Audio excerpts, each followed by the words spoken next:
ഷവോമിയുടെ Mi 11 ultra ഈ phone ഇപ്പോൾ ഇറങ്ങിയിട്ട് ഏതാണ്ട് 4 മാസമായിട്ടുണ്ട്. അതും ഇപ്പോഴായാൽ പോലും ഈ ഫോണിൻ്റെ സ്പെസിഫിക്കേഷൻസും കാര്യങ്ങളൊക്കെ നോക്കുവാണെങ്കിൽ അവരുടെ ഏറ്റവും ബെസ്റ്റ് ഫോൺ അല്ലെങ്കിൽ ഒരു പ്രീമിയം ഓപ്ഷനായിട്ട് പറയാൻ പറ്റുന്ന ഫോൺ തന്നെയാണ് ഈ Mi 11 അൾട്ര. അത് ഇതിൻ്റെ ഇന്ത്യൻ പ്രൈസിങ് നോക്കുവാണെങ്കിൽ അത്യാവശ്യം നല്ല കോമ്പറ്റീറ്റീവായിട്ട് പ്രൈസ് ചെയ്തേക്കുന്ന ഒരു ഫോൺ തന്നെയാണ് ഈ Mi 11 അൾട്ര. ഇതിനൊരു ഒറ്റ വേരിയൻറ്റ് മാത്രമേ ഉള്ളൂ. അതായത് നമുക്ക് 12GB റാമും 256GB സ്റ്റോറേജും വരുന്ന വേരിയൻ്റാണ് ഇന്ത്യയിൽ കിട്ടുന്നത്. അതും അതിൻ്റെ പ്രൈസിങ് നോക്കുവാണെങ്കിൽ 70,000 ഇന്ത്യൻ റുപ്പീസാണ്. അപ്പോൾ ഈ പ്രൈസിംഗ് എന്ന് പറയുന്നത് ഓഫറൊന്നും ഇല്ലാതെ പറയുന്ന പ്രൈസിംഗ് ആണ്. അപ്പോൾ നമുക്ക് ബാങ്ക് ഓഫറും കാര്യങ്ങളൊക്കെ വരുമ്പോൾ ഇതിലും താഴെയായിരിക്കും പ്രൈസിംഗ് വരുന്നത്. അപ്പോൾ അങ്ങനെ വരാൻ നേരത്ത് തന്നെ ഇത് ഭയങ്കര അട്രാക്റ്റീവ് ഒരു ഓപ്ഷനാണ്. അതായത് ഇതിനകത്തുള്ള ഒരുപാട് കാര്യങ്ങൾ നല്ല ബെസ്റ്റായിട്ട് നിൽക്കുകയാണ്. അതായത് നമുക്ക് നല്ലൊരു യൂസർ എക്സ്പീരിയൻസ് ആണ് കിട്ടുന്നത്. പക്ഷെ എന്നാൽ പോലും ഞാൻ ഇത്രയും കാലം ഉപയോഗിച്ചതിനകത്ത് എനിക്കിതിനകത്ത് ചില പോരായ്മകൾ തോന്നിയിട്ടുണ്ട്. അപ്പോൾ അതുകൊണ്ട് തന്നെ ഞാനിവിടെ പറയാൻ പോണ പോരായ്മകൾ നിങ്ങൾക്കൊരു പ്രശ്നമാണെങ്കിൽ നിങ്ങൾക്ക് ഈ ഫോൺ എന്ന് പറയുന്നത് അത്ര നല്ലോണം ഇഷ്ടപ്പെടാൻ സാധ്യതയില്ല. പക്ഷെ നമുക്ക് അതിലൊക്കെ പോണതിന് മുമ്പായിട്ട് ആദ്യമേ ഈ ഫോണിൻ്റെ ഏറ്റവും വലിയ ഹൈപ്പുള്ള കാര്യത്തിലേക്ക് പോകാം. അത് നമുക്കിവിടെ ഏറ്റവും കൂടുതൽ എടുത്ത് നിൽക്കുന്ന ഒരു കാര്യമാണ്. നമുക്ക് കാണാനും പറ്റുന്നുണ്ട്. അതെന്ന് പറയുന്നത് ഇവിടുത്തെ ക്യാമറ സിസ്റ്റമാണ്. ഈ ക്യാമറ മോഡ്യൂൾ കാണുമ്പോൾ തന്നെ നമുക്കൊരു കാര്യം മനസ്സിലാവും, ഇത് കുറച്ച് വ്യത്യസ്തമായ ഒരു ക്യാമറ മോഡ്യൂളാണ്. അതായത് ഇവിടെ നമുക്ക് 3 ക്യാമറയാണ് വരുന്നതെങ്കിൽ പോലും ഈ ക്യാമറയുടെ തൊട്ട് സൈഡിലായിട്ട് തന്നെ ഒരു സെക്കൻഡറി ഡിസ്പ്ലേ വരുന്നുണ്ട്. അപ്പോൾ അതുകൊണ്ട് തന്നെ ഇതൊരു വലിയൊരു റെക്റ്റാങ്കിൾ പോർഷനകത്താണ് നിൽക്കുന്നത്. അതും അത് ഒരുപാട് പുറത്തേക്ക് തന്നെ നിൽക്കുകയാണ്, ഫോണിൽ നിന്ന് ഒരുപാട് പുറത്തേക്ക് നിൽക്കുകയാണ്. അപ്പോൾ അങ്ങനെ വരാൻ നേരത്ത് നമ്മൾ ഈ ഫോൺ ഒരു ടേബിളിലൊക്കെ വെക്കാൻ നേരത്ത് ഒരു സ്ലാൻഡിങ് പൊസിഷനിലാണ് നിൽക്കുന്നത്. അത് ഈ മോഡ്യൂൾ ഈ ഫോണിൻ്റെ വീതിക്കൊപ്പം നിൽക്കുന്നതുകൊണ്ട് തന്നെ നമ്മൾ ടേബിളിലൊക്കെ വെച്ച് ഉപയോഗിക്കുകയാണെങ്കിൽ നമുക്കങ്ങനെ ഈ ഫോൺ അനങ്ങുന്നൊരു പ്രശ്നം വരാറില്ല. അപ്പോൾ സാധാരണ ക്യാമറ മോഡ്യൂളിനകത്ത് ഉള്ള പോർഷൻ അങ്ങനെ വരാൻ നേരത്ത് തന്നെ ഏതെങ്കിലും ഒരു സൈഡിൽ തൊടാൻ നേരത്ത് ആ സൈഡ് ഇങ്ങനെ അനങ്ങുന്നൊരു കാര്യം കാണാൻ പറ്റും. അപ്പോൾ അങ്ങനത്തെ ഒരു പ്രശ്നം ഈ ഫോണിനകത്തില്ല. പക്ഷേ എന്നാൽ പോലും ഇങ്ങനെ ഒരു സ്ലാൻഡിങ് പൊസിഷൻ വന്നേക്കുന്നതുകൊണ്ടും ഈ ക്യാമറ മോഡ്യൂൾ മാത്രം ഡയറക്റ്റ് കോൺടാക്റ്റ് നമ്മുടെ ടേബിളിൽ വരുന്നതുകൊണ്ട് തന്നെ എനിക്ക് അത്ര ഇഷ്ടപ്പെട്ടൊരു ഡിസൈൻ അല്ല ഈ Mi 11 അൾട്രയിലുള്ളത്. പക്ഷേ ഈ ഡിസൈൻ്റെ കാര്യം മാറ്റി വെച്ച് കഴിഞ്ഞാൽ ഇവിടെ ഞാൻ പറഞ്ഞില്ലേ 3 ക്യാമറയാണ് ബാക്കി വരുന്നത്. അതിനകത്ത് മെയിൻ ക്യാമറ ഒരു 50 മെഗാ പിക്സൽ ക്യാമറയാണ്. അതിൻ്റെ ആപ്പച്ചർ f1.95 ആണ്. ഇതിനകത്ത് ഒപ്റ്റിക്കൽ ഇമേജ് സ്റ്റെബിലൈസേഷനൊക്കെ ഉണ്ട്. പിന്നെ അത് മാത്രമല്ല ഇതിൻ്റെ സെൻസർ സൈസ് എന്ന് പറഞ്ഞു കഴിഞ്ഞാൽ വളരെ വലിയൊരു സെൻസർ സൈസ് ആണ്. അതും ഇങ്ങനെ വരുന്നതുകൊണ്ട് ഈ ക്യാമറയ്ക്കകത്ത് ഒരുപാട് ലൈറ്റ് പിടിച്ചെടുക്കണം. അപ്പോൾ അങ്ങനെ വരാൻ നേരത്ത് നമുക്ക് കിട്ടുന്ന അഡ്വാൻറ്റേജ് എന്ന് പറയുന്നത് ലോ ലൈറ്റ് ഫോട്ടോസ്, അതായത് നമ്മളിപ്പം ഒരു രാത്രിയൊക്കെ എടുക്കുന്ന ഫോട്ടോ അല്ലെങ്കിൽ ഇരുട്ടത്തൊക്കെ എടുക്കുന്ന ഫോട്ടോയ്ക്ക് കുറച്ചും കൂടെ ബെറ്റർ ആയ ഒരു ക്വാളിറ്റി വരണം. അത് ഞാൻ ഈ ഫോണിനകത്ത് ഈ മെയിൻ ക്യാമറ ഉപയോഗിച്ച സമയത്ത് എനിക്ക് ഈ ക്യാമറ ഒരുപാട് ഇഷ്ടപ്പെട്ടിട്ടുണ്ട്. അതായത് നമുക്ക് ഈ ഒരു ബഡ്ജറ്റിൽ നോക്കാൻ നേരത്ത് നല്ല സ്ട്രോങ് ആയിട്ടുള്ള പിക്ചേഴ്സ് തന്നെയാണ് കിട്ടുന്നത്. അപ്പോൾ നമ്മൾ നല്ല ലൈറ്റിംഗ് ഉള്ള കണ്ടീഷനിൽ എടുത്താലോ അല്ലെങ്കിൽ ലൈറ്റ് കുറഞ്ഞൊരു സിറ്റുവേഷനിൽ എടുത്താൽ പോലും നല്ല ഫോട്ടോസാണ് വരുന്നത്. അതിനകത്ത് തന്നെ ഇപ്പോൾ നമുക്ക് നല്ല കണ്ടീഷനിലാണ് എടുക്കുന്നതെങ്കിൽ ഫോട്ടോയ്ക്കകത്ത് അത്യാവശ്യം നല്ല ഡൈനാമിക് റേഞ്ച് ഉണ്ട്. പിന്നെ HDR തന്നെ പ്രശ്നമൊന്നും ഇല്ലായിരുന്നു. പിന്നെ കളേഴ്സൊക്കെ അത്യാവശ്യം ഷാർപ്പായിട്ട് തന്നെ നിൽക്കുകയാണ്. അതായത് വളരെ നല്ല ക്വാളിറ്റിയുള്ള ഫോട്ടോസാണ് കിട്ടുന്നത്. പക്ഷേ ഇവിടെ ശ്രദ്ധിക്കേണ്ട ഒരു കാര്യം എന്ന് പറഞ്ഞു കഴിഞ്ഞാൽ ഈ 50 മെഗാ പിക്സൽ ക്യാമറയ്ക്കകത്ത് എടുക്കുന്ന ഫോട്ടോയ്ക്കകത്ത് നമുക്ക് ബാക്ക്ഗ്രൗണ്ട് ബ്ലറിങ് ഭയങ്കര കൂടുതലാണ്. അതായത് നമ്മളിപ്പോൾ ഒരു ഒബ്ജക്റ്റിൻ്റെ ഫോട്ടോ എടുക്കുകയാണെങ്കിൽ നമുക്ക് ആ ബാക്ക്ഗ്രൗണ്ട് ബ്ലറിങ് എടുത്തറിയാൻ പറ്റും. അതായത് നമ്മൾ ക്ലോസ് അപ്പ് ഷോട്ട് എടുക്കാൻ നേരത്ത് ആ ഒരു കാര്യം എടുത്തറിയുന്നുണ്ട്. അപ്പോൾ അത് നിങ്ങൾ ശ്രദ്ധിച്ചോണം. അത് നിങ്ങൾക്ക് അതൊരു പോരായ്മയായിട്ട് തോന്നുന്നൊരു ഫീച്ചർ ആണെങ്കിൽ നിങ്ങൾക്ക് ഈ മെയിൻ ക്യാമറയ്ക്കകത്ത് ചെറിയ പ്രശ്നം തോന്നും. പക്ഷേ നമ്മളിപ്പം ഒരു ലാൻഡ്സ്കേപ്പ് ഷോട്ടൊക്കെ എടുക്കുകയാണെങ്കിൽ നമ്മളിപ്പോൾ എന്തെങ്കിലും ഒരു സീനറിയുടെ ഫോട്ടോ ഒക്കെ എടുക്കുകയാണെങ്കിൽ അതൊക്കെ ബെസ്റ്റായിട്ട് തന്നെ കിട്ടുന്നുണ്ട്. അപ്പോൾ അതെന്ന് പറഞ്ഞാൽ വലിയൊരു അഡ്വാൻറ്റേജ് ആണ്. അതായത് നമുക്ക് ഈ മെയിൻ ക്യാമറ എന്ന് പറയുന്നത് നല്ല സ്ട്രോങ് ആയിട്ടുള്ള ഒരെണ്ണമാണ്. പിന്നെ അതിനൊക്കെ തന്നെ അടുത്ത സെൻസർ എന്ന് പറയുന്നത് ഒരു 48 mega pixel ultra wide angle ക്യാമറയാണ്. ഇതിൻ്റെ ഫീൽഡ് ഓഫ് വ്യൂ 128 ഡിഗ്രിയാണ്. അതായത് നമുക്ക് നല്ല ഫീൽഡ് ഓഫ് വ്യൂ കിട്ടുന്നുണ്ട്. പിന്നെ ഇതിൻ്റെ ആപ്പച്ചർ എന്ന് പറഞ്ഞു കഴിഞ്ഞാൽ f2.2 ആണ്. അത് ഈ അൾട്രാ വൈഡ് ആംഗിൾ ക്യാമറയ്ക്കകത്ത് അങ്ങനെ പ്രത്യേകത ഒന്നും പറയില്ല. ഈ ഫീൽഡ് ഓഫ് വ്യൂ കൂടുതലായതുകൊണ്ട് തന്നെ നമുക്ക് ആ ഒരു അൾട്രാ വൈഡ് ആംഗിൾ ക്യാമറയുടെ ആ അറ്റത്തുള്ള പ്രശ്നങ്ങൾ, ഫോട്ടോയുടെ അറ്റത്തുള്ള പ്രശ്നങ്ങൾ കുറച്ച് എടുത്തറിയുന്നുണ്ട്. പക്ഷേ എന്നാലും എനിക്ക് ഈ സെൻസർ ഇഷ്ടപ്പെട്ടിട്ടുണ്ട്. അതായത് ഈ അൾട്രാ വൈഡ് ആംഗിൾ ക്യാമറ എടുക്കുന്ന ഫോട്ടോസ് എനിക്ക് ഇഷ്ടപ്പെട്ടിട്ടുണ്ട്. അതായത് നമുക്ക് നല്ലോണം ഉപയോഗിക്കാൻ പറ്റുന്ന ഫോട്ടോസ് തന്നെയാണ്. അത് ഇങ്ങനത്തെ ഒരു ഓപ്ഷൻ ഉള്ളത് നല്ലത് തന്നെയാണ്. പിന്നെ അവസാനത്തെ ക്യാമറ എന്ന് പറയുന്നത് ഒരു 48 മെഗാ പിക്സൽ ടെലിഫോട്ടോ ക്യാമറയാണ്. അത് ഇവിടുത്തെ ഒരു കാര്യം എന്ന് പറയുന്നത് ഇതിനകത്ത് 5x ഒപ്റ്റിക്കൽ സൂമാണ് സപ്പോർട്ട് ചെയ്യുന്നത്. പിന്നെ 120x ഡിജിറ്റൽ സൂം വരെയും പോകുന്നുണ്ട്. അതിനകത്ത് ഈ 120x എന്ന് പറയുന്നത് നമ്മൾ ഉപയോഗിക്കാൻ വളരെ സാധ്യത കുറവാണ്. പക്ഷേ ഈ 5x അല്ലെങ്കിൽ 10x ഇടുവാണെങ്കിൽ തന്നെ 10x ഒക്കെ ഡിജിറ്റൽ സൂം ആണെങ്കിൽ പോലും നല്ല ക്വാളിറ്റിയുള്ള ഫോട്ടോ ആണ് വന്നേക്കുന്നത്. അപ്പോൾ അതുകൊണ്ട് തന്നെ നമുക്ക് അങ്ങനത്തെ ഒരു അഡ്വാൻറ്റേജ് ഉണ്ട്. അതും ഈ 3 സെൻസറിനകത്ത് ഞാൻ ശ്രദ്ധിച്ചൊരു കാര്യം എന്ന് വെച്ച് കഴിഞ്ഞാൽ നമ്മൾ 3 സെൻസേഴ്സിൽ മാറ്റി മാറ്റി ഫോട്ടോ എടുത്താലും അതിൻ്റെ കളർ സയൻസിനകത്ത് അങ്ങനെ ഭയങ്കര വ്യത്യാസം വരുന്നില്ലായിരുന്നു. അപ്പോൾ അതൊരു അഡ്വാൻറ്റേജ് ഉള്ള കാര്യമാണ്. അതും നമുക്കിവിടെ വീഡിയോ റെക്കോർഡിങ്ങിലേക്ക് പോകാൻ നേരത്ത് നമ്മുടെ മെയിൻ ക്യാമറ വെച്ച് എടുത്താലോ അല്ലെങ്കിൽ നമ്മുടെ ഈ ബാക്കിയുള്ള 2 ക്യാമറ വെച്ച് എടുത്താലോ നമുക്ക് 8K വീഡിയോ വരെ എടുക്കാൻ പറ്റുന്ന ഒരു ഓപ്ഷനും ഉണ്ട്.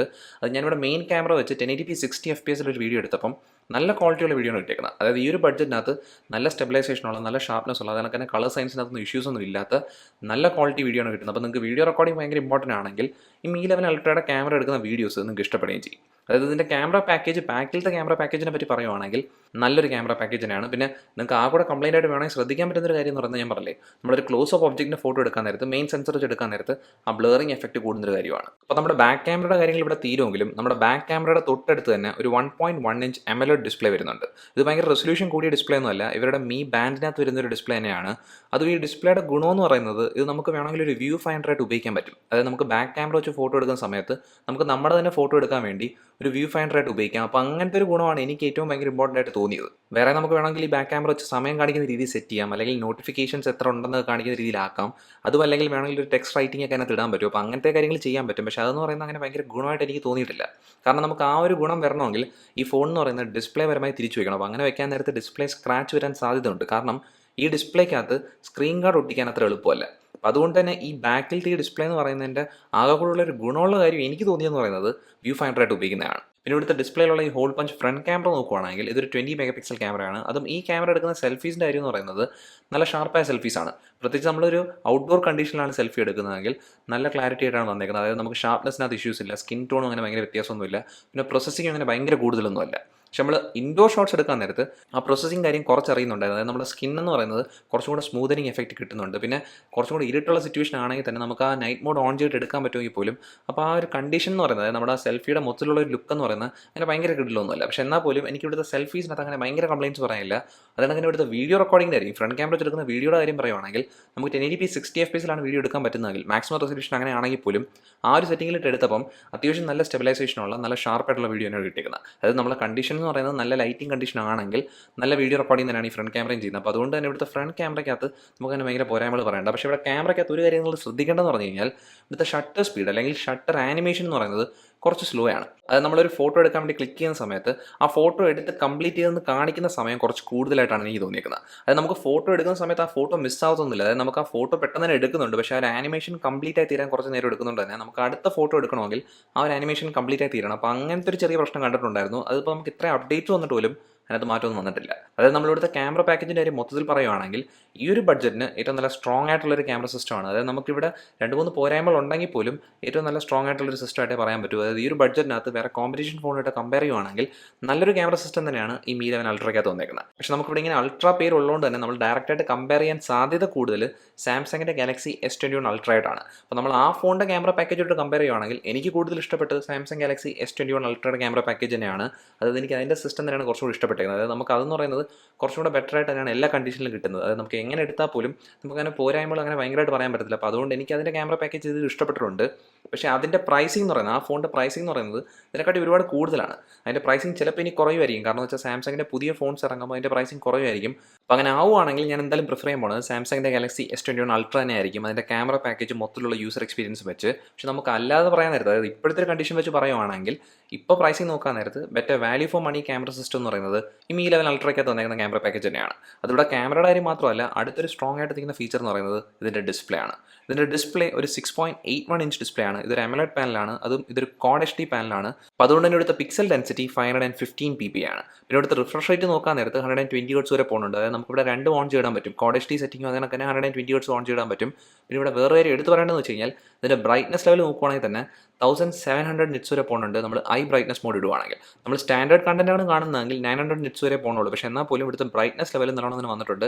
പിന്നെ ഇവിടെ ചെറിയൊരു കേവ് ഉണ്ട് ഈ ഡിസ്പ്ലേക്കകത്ത്. അതായത് ഈ ഡിസ്പ്ലേ എന്ന് പറയുന്നത് ഒറ്റ നോട്ടത്തിൽ തന്നെ നമുക്ക് എന്തായാലും ഇഷ്ടപ്പെടും. അത് ഈ കേവായ ഒരു കാര്യം എന്ന് പറയുന്നത് ഒരു പോരായ്മയാണെങ്കിൽ പോലും നമുക്കിവിടെ ഭയങ്കര അട്രാക്റ്റീവ് ആയിട്ട് ഈ ഡിസ്പ്ലേ നിൽപ്പുണ്ട്. പിന്നെ ഉപയോഗിക്കുന്ന സമയത്ത് തന്നെ ഈ കേവച്ചറിൻ്റെ സ്ഥലത്ത് അങ്ങനെ ഭയങ്കര പ്രശ്നങ്ങളൊന്നും തോന്നിയതുമില്ലായിരുന്നു. അതായത് നമുക്ക് ടച്ച് പരമായ പ്രശ്നങ്ങളൊന്നും വരുന്നില്ലായിരുന്നു. നമ്മളിപ്പോൾ കൈ വെക്കാൻ നേരത്ത് തന്നെ നമുക്കത് ടച്ച് ആയിട്ടൊന്നും ഒരു എടുക്കുന്നില്ലായിരുന്നു. പിന്നെ നമുക്കിവിടെ ചെറിയൊരു ഗ്ലെയർ ചില സമയത്ത് കാണാൻ പറ്റും. അതായത് നമ്മൾ ഭയങ്കര വെട്ടുള്ള ഒരു സ്ഥലത്തൊക്കെ ഇരുന്ന് ഫോൺ ഉപയോഗിക്കാൻ നേരത്ത് ഈ കേവിൽ നിന്ന് ചെറിയൊരു ഗ്ലെയർ വരുന്നുണ്ടായിരുന്നു. അപ്പോൾ അതെന്ന് പറഞ്ഞാൽ നമുക്ക് ഇങ്ങനത്തെ കേവ് ഡിസ്പ്ലേക്കകത്ത് വരുന്നൊരു കാര്യമാണ്. പക്ഷേ അത് ഒഴിച്ച് കഴിഞ്ഞാൽ എനിക്ക് ഡിസ്പ്ലേയുടെ എക്സ്പീരിയൻസ് ഒരുപാട് ഇഷ്ടപ്പെട്ടിട്ടുണ്ട്. അതായത് നമുക്കിപ്പോൾ ഗെയിം കളിക്കാനോ അല്ലെങ്കിൽ വീഡിയോ കാണാനൊക്കെ ഏറ്റവും ബെസ്റ്റ് ഒരു ഡിസ്പ്ലേനാണ് ഈ Mi 11 അൾട്രയ്ക്കകത്ത് വന്നേക്കുന്നത്. അത് ഈ ഡിസ്പ്ലേയുടെ സൈസ് ഇത്രയും വലുതാണ്ട് തന്നെ ആ ഒരു എക്സ്പീരിയൻസ് ഏറ്റവും മികച്ച ലെവലിലാണ് കിട്ടുന്നത്. അതും അതിൻ്റെ കൂടെ ഇവിടെ Xiaomi ചെയ്ത വേറെ ഏറ്റവും നല്ല കാര്യം എന്ന് പറയുന്നത് ഇവിടുത്തെ സ്പീക്കർ സിസ്റ്റവും ഏറ്റവും ബെസ്റ്റ് ആയിട്ടാണ് ചെയ്തേക്കുന്നത്. നമുക്ക് ഡ്യുവൽ സ്പീക്കേഴ്സാണ് വരുന്നത്. ഈ താഴെ കാണുന്നത് ഈ മേളിൽ കാണുന്ന ഗ്രില്ലും സ്പീക്കർ തന്നെയാണ്. അത് ഇതിൽ രണ്ടിനും വരുന്ന ഔട്ട്പുട്ട് എന്ന് പറഞ്ഞാൽ ഏറ്റവും നല്ല ലൗഡായിട്ട് കിട്ടുന്ന ഔട്ട്പുട്ടിൻ്റെ കൂടെ തന്നെ നല്ല ക്ലാരിറ്റി ആയിട്ടാണ് വരുന്നത്. നമ്മളിപ്പം മാക്സിമം ലെവലിൽ വെച്ചാൽ പോലും വോളിയത്തിന് 100% വെച്ചാൽ പോലും സൗണ്ട് ട്രാക്കിങ്ങോ അല്ലെങ്കിൽ സൗണ്ട് ഡിസ്റ്റോഷനോ അങ്ങനത്തെ കാര്യങ്ങളൊന്നും കണ്ടില്ലായിരുന്നു. അപ്പോൾ അതുകൊണ്ട് തന്നെ എനിക്ക് ഇവിടുത്തെ സ്പീക്കർ സിസ്റ്റം ഒരുപാട് ഇഷ്ടപ്പെട്ടിട്ടുണ്ട്. അതായത് നമുക്ക്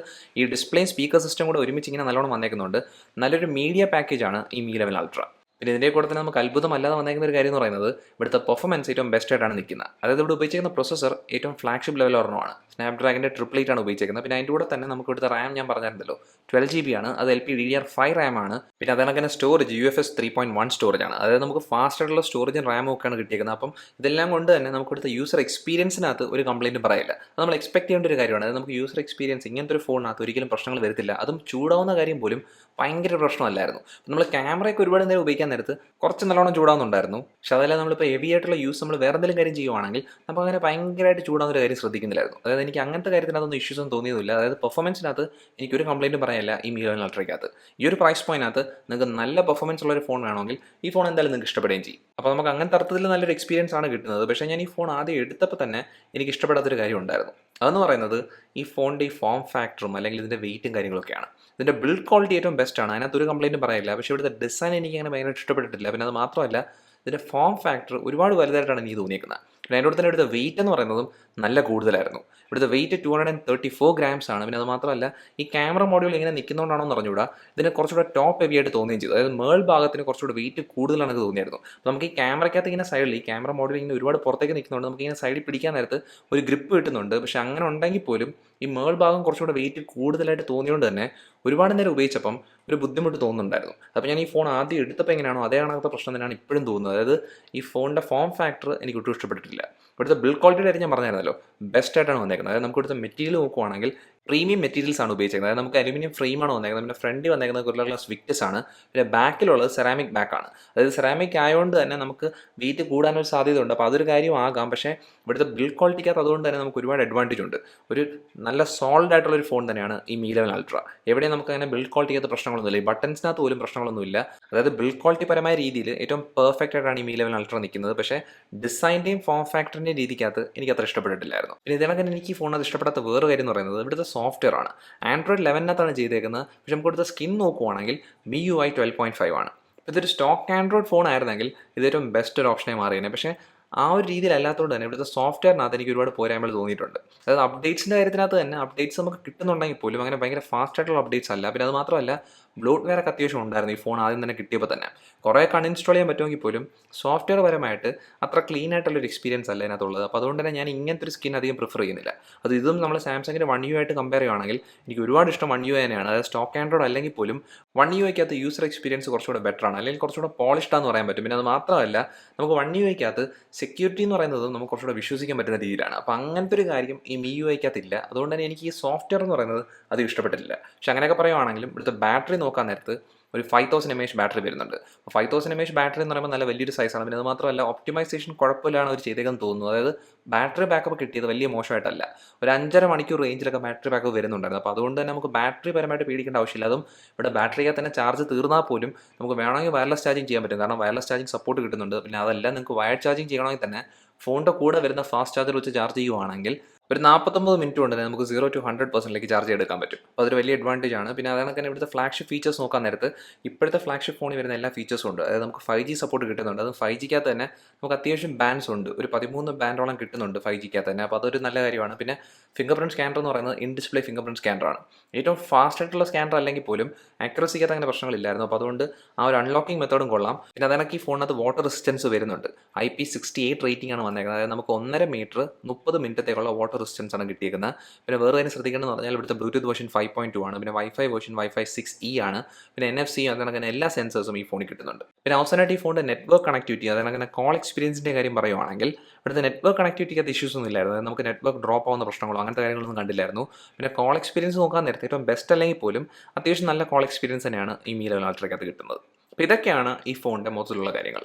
അതെല്ലാം കണ്ടു കഴിയുമ്പോൾ നിങ്ങൾക്ക് മനസ്സിലാവേണ്ട ഒരു കാര്യം എന്ന് പറഞ്ഞു കഴിഞ്ഞാൽ ഈ ബഡ്ജറ്റിനകത്ത് ഏറ്റവും ബെസ്റ്റ് കാര്യങ്ങൾ എല്ലാവരും ഈ ഫോണിന് തന്നിട്ടുണ്ട്. അത് നമുക്ക് വേണ്ട കാര്യങ്ങൾ എന്ന് പറയുന്നത് ഏറ്റവും മികച്ചൊരു ക്യാമറ സിസ്റ്റം, നല്ലൊരു ഡിസ്പ്ലേ, ഏറ്റവും ബെസ്റ്റ് പെർഫോമൻസ്, അതാണ് തന്നെ അത്യാവശ്യം നല്ലൊരു ബാറ്ററി സിസ്റ്റം ആണെങ്കിൽ നിങ്ങൾക്ക് ഈ ഫോൺ എന്ന് പറയുന്നത് ഒരുപാട് ഇഷ്ടപ്പെടും. അതായത് ഈ ഒരു ബഡ്ജറ്റിനകത്ത് ഈ കാര്യങ്ങളെല്ലാം ഈ ഫോൺ നല്ലോണം കിട്ടുന്നുണ്ട്. പക്ഷേ ഇങ്ങനെയൊക്കെ വന്നെങ്കിലും ഈ ഫോണിനകത്തുള്ള പോരായ്മകൾ, നമ്മൾ മുമ്പേ പറഞ്ഞ പോരായ്മകളായ സോഫ്റ്റ്വെയർ പരമായ പ്രശ്നങ്ങളും പിന്നെ അതിനൊക്കെ തന്നെ ഈ ഫോം ഫാക്ടർ ഒരുപാട് വലുതായപ്പോൾ ഒരു കാര്യം, അതായത് നമുക്ക് വെയിറ്റ് കൂടി പിന്നെ കൈ പിടിക്കാനായിട്ട് നല്ലൊരു എക്സ്പീരിയൻസ് കിട്ടാത്തൊരു കാര്യവും, പിന്നെ അതുപോലെ തന്നെ ക്യാമറ സിസ്റ്റത്തിനകത്ത് നമുക്ക് ആ ഫോക്കസിങ് പോയിന്റ് കുറഞ്ഞ് നിൽക്കുന്നത്, അതായത് നമുക്ക് ആ ബാക്ക്ഗ്രൗണ്ട് ബ്ലർ കൂടി നിൽക്കുന്നത്, നമ്മളിപ്പോൾ ഒരു സബ്ജക്റ്റ് എടുക്കാൻ നേരത്ത് ആ ഫോക്കസിങ് ഇഷ്യൂസ് ഉള്ളതെന്ന് പറയുന്നത് നിങ്ങൾക്ക് ഒരു പോരായ്മയായിട്ട് തോന്നുന്നുണ്ടെങ്കിൽ നിങ്ങൾ ഈ ബഡ്ജറ്റ് കൊടുത്ത് ഈ ഫോൺ എടുക്കുവാണെങ്കിൽ നിങ്ങൾക്ക് വലിയൊരു പ്രശ്നം തോന്നാം. അതായത് നമുക്ക് അന്നേരം യൂസർ എക്സ്പീരിയൻസ് ഏറ്റവും ബെസ്റ്റായിട്ട് തോന്നില്ല. അതായത് നിങ്ങൾ ഇങ്ങനത്തെ കാര്യങ്ങൾ ഏറ്റവും കൂടുതൽ പ്രയോറിറ്റി കൊടുക്കുന്നതാണെങ്കിൽ നിങ്ങൾക്ക് യൂസർ എക്സ്പീരിയൻസ് ഏറ്റവും ബെസ്റ്റായിട്ട് തോന്നില്ല. അപ്പോൾ അതുകൊണ്ട് തന്നെ നിങ്ങൾ നോക്കിക്കോണം, നിങ്ങൾക്ക് ഇതൊക്കെ പ്രശ്നമാണെങ്കിൽ നിങ്ങൾക്ക് വേറെ ഓപ്ഷൻസ് ഈ ബഡ്ജറ്റ് വരുന്നുണ്ട്. അതെല്ലാം നിങ്ങൾക്ക് ഇതിൻ്റെ സ്ട്രോങ് പോയിന്റ്സ് എന്ന് പറയുന്നതാണ് നിങ്ങളുടെ ഏറ്റവും വലിയ പ്രയോറിറ്റി എങ്കിൽ ഈ ഫോൺ എടുത്തു കഴിഞ്ഞാൽ നിങ്ങൾക്ക് ഒരുപാട് ഇഷ്ടപ്പെടും. ഇത്രയുള്ള വീഡിയോ എന്ന് പറയുന്നത് വീഡിയോ നിങ്ങൾക്ക് ഇഷ്ടപ്പെട്ടെങ്കിൽ ഈ വീഡിയോ ഉറപ്പായിട്ടും ലൈക്ക് ചെയ്യുക, അതുകൂടാതെ ചാനൽ സബ്സ്ക്രൈബ് ചെയ്യുക, ഈ ചാനൽ പ്രൊമോട്ടും ചെയ്യുക. നമുക്ക് എത്രയും പെട്ടെന്ന് അടുത്ത വീഡിയോയിൽ കാണാം. അതുവരെ ബൈ.